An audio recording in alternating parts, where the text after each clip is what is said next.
Hey guys, it's Tim, and this is Pro Wrestling Unlimited, as we're here with yet another Smackdown Live review here on Tuesday, June 26th, 2018. See who's here in the chat with us, see what's going on before we get into Smackdown. Unfortunately, don't got Nick with me again tonight, gonna take it solo. Let's see who we've got rolling in here in the chat. Not a bad episode of Smackdown, if I do say so myself. I did like this episode. I guess I could say I liked it better than Raw last night. I could say that for sure. All right, got Zach Haskins, Noah Rundigan, Luca Troller here with us, TVP83, Jeff Guevara, Jonathan Powell. What's going on, everybody?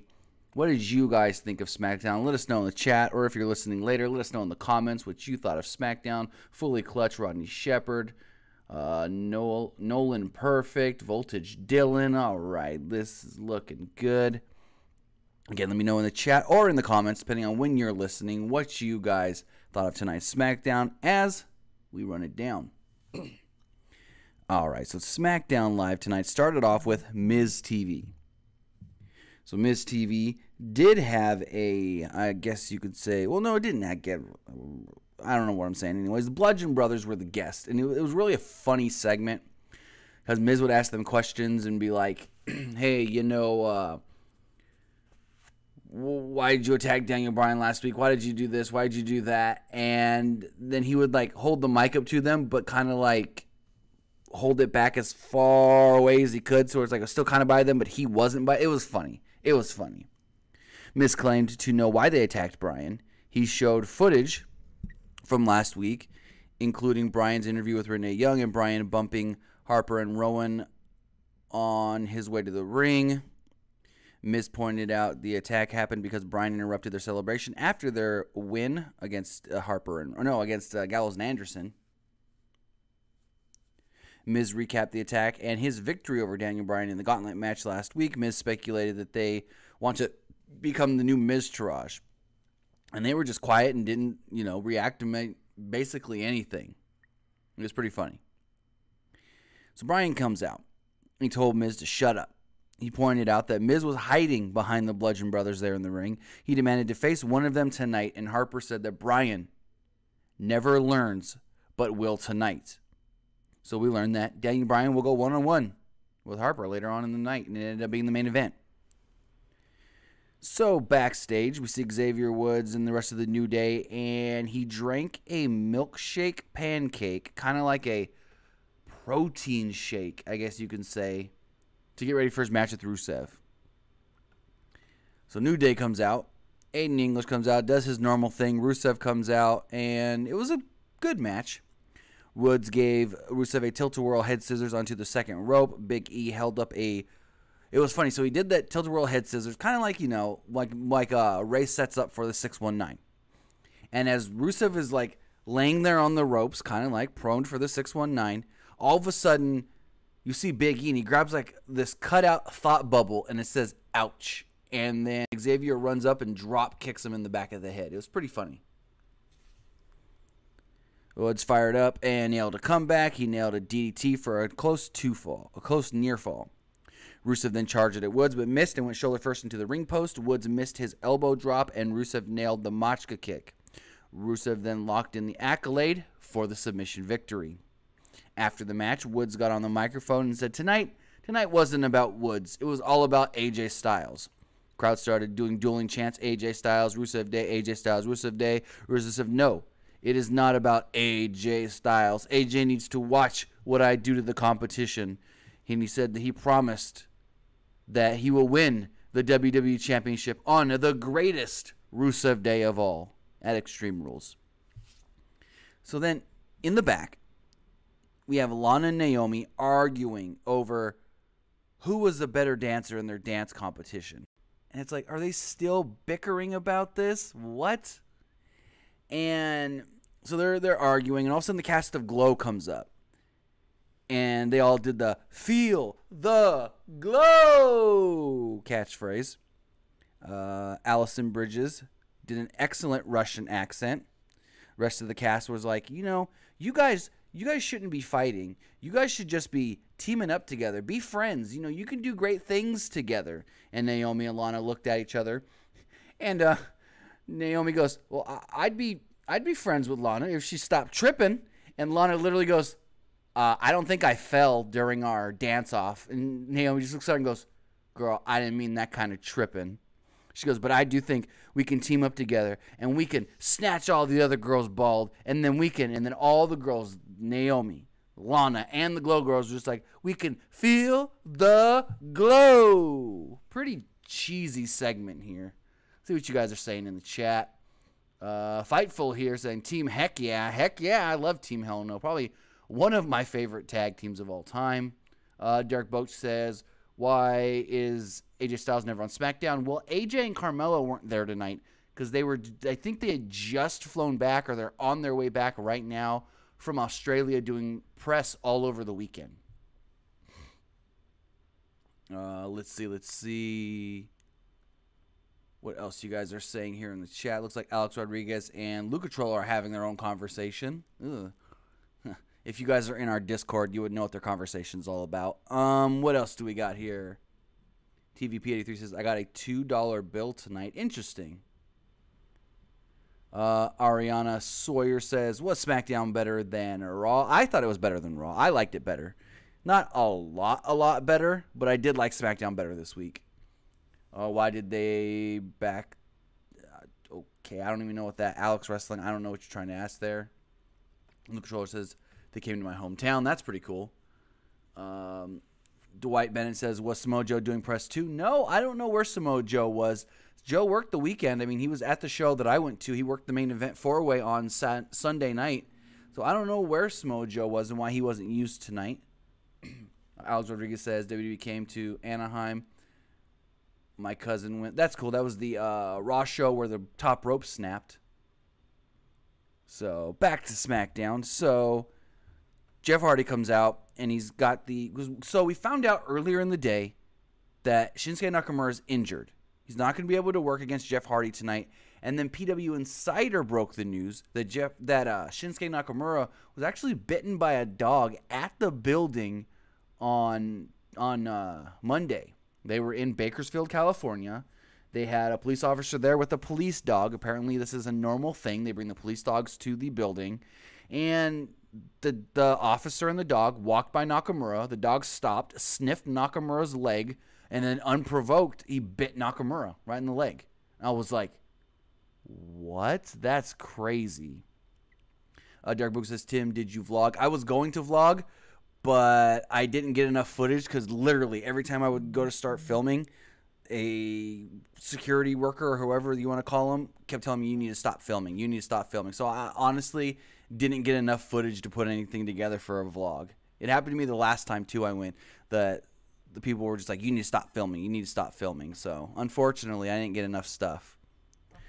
So back to the Nakamura thing. So apparently Nakamura got bit in the leg. He wasn't able to work on Monday. They wouldn't let him work tonight. And so Jeff Hardy instead did an open challenge with the U.S. title on the line. And out comes Sanity.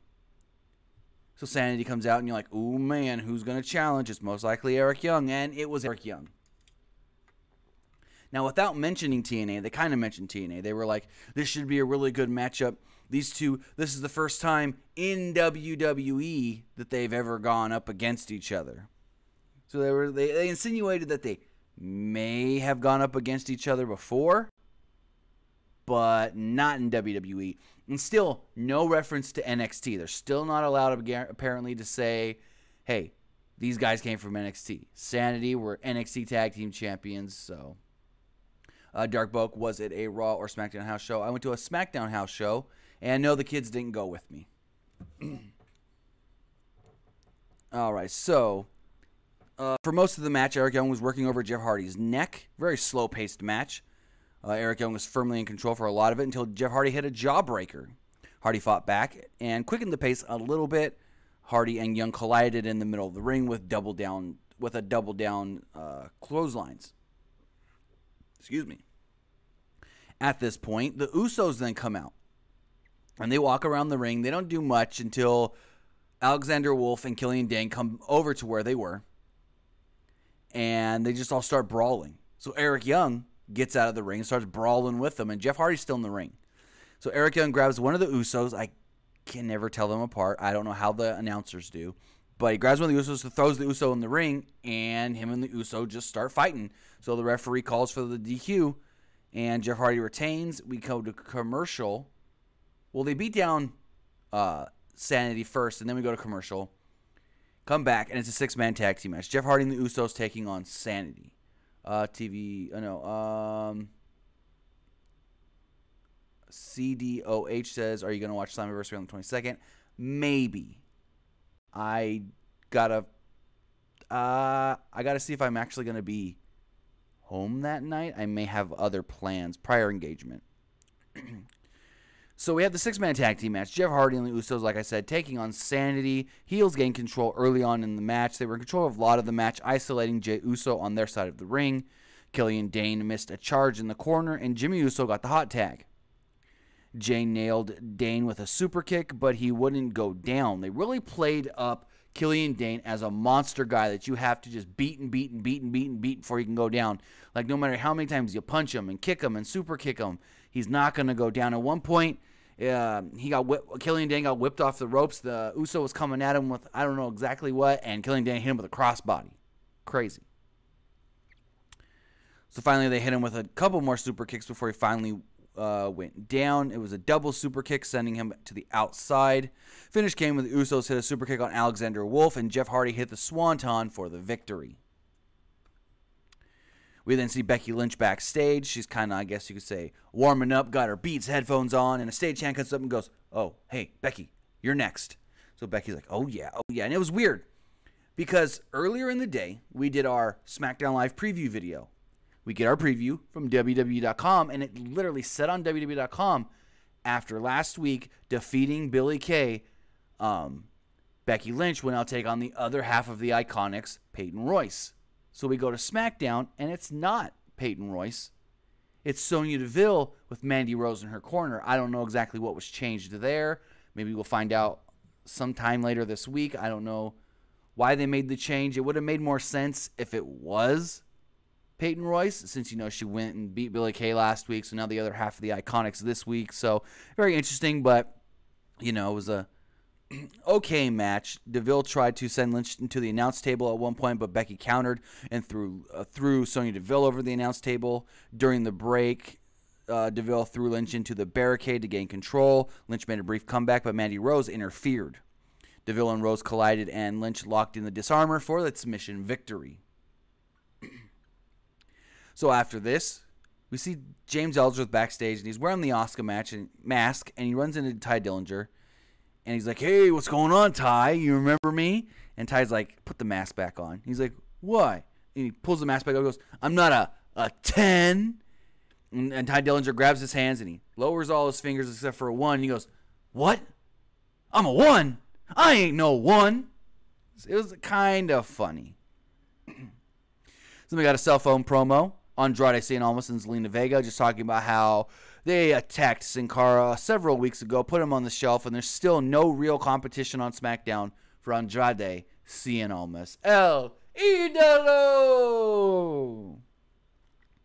So James Ellsworth comes out, and he talks about, he's like, so last week, Carmella came out here, and I came out here for her celebration as well, and then all of a sudden, Asuka had to come ruin it. And Asuka, she kicked me.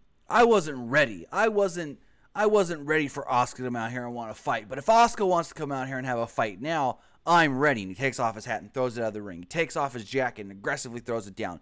Takes off his t-shirt, and he's like, I'm calling Asuka out. I want her now. And Asuka doesn't come out. Instead, it's Paige, SmackDown Live general manager. So Paige comes out and she goes, whoa, what are you doing? What am I looking at here? And he's like, I want Asuka.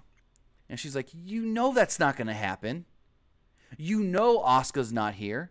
She goes, James, you've been walking around all day asking for Asuka, and finally when someone told you she was back in Japan with her family, you grabbed a microphone and ran out here because you knew she wasn't here.